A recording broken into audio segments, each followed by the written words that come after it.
श्रीराम जयराम. मी किरण ठाकूर, ज्योतिष्य आणि वास्तुतज्ञ. मी लगातार आपल्या सगळ्यांना मार्गदर्शन करत असते. आपल्याला माहिती आहे मी काय लिहित आहे, श्रीराम आणि जयराम.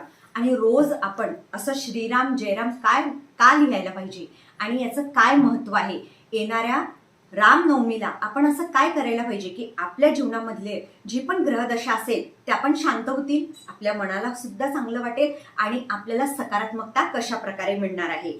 तर आपल्याला एकच काम करायचं आहे, रामनवमीच्या दिवशी एक पेज घ्यायचा आहे. त्या पेजवरती ती तारीख टाकायची, वार टाकायचा, वरती श्रीराम लिहायचं आहे आणि पूर्ण पेजवरती श्रीराम श्रीराम श्रीराम. आणि जी पण तुमची अफर्मेशन असेल, जे तुम्हाला पाहिजे, तुम्हाला नाते पाहिजे, तुमच्या जीवनामध्ये तुम्हाला गाडी घर जे काही पाहिजे तुम्ही ते लिहायचं. आणि त्यानंतर हाच कागद तुम्हाला हनुमानजींच्या चरणी अर्पण करायचा आहे मंदिरामध्ये जाऊन. पण रामनवमीच्या दिवशी हा उपाय करायचा आहे आणि हनुमानजींना सुद्धा सांगायचं आहे की रामजींच्या नावाने मी तुम्हाला आवाहन देत आहे, माझी ही इच्छा पूर्ण करा. हा उपाय जेवढं होईल तेवढं शेअर करा. आणि तुम्हाला जेव्हा पण संकट वाटतं की कामं होत नाही, शुभ कार्य नाही आहेत, जसं मी कोणतंही काम करत आहे पण मला तेवढं फळ मिळत नाहीये, तर तुम्ही तुमची इच्छा लिहून जेव्हा तुम्ही रेड पेनाने लिहिणं सुरू करता तर तुमचा मंगळ सुद्धा चांगला होतो आणि शनी सुद्धा चांगला होतो. मग आता आपल्याला करायचं काय, ही चिठ्ठी आपल्याला हनुमानजींना अर्पित करायची आहे आणि त्यानंतर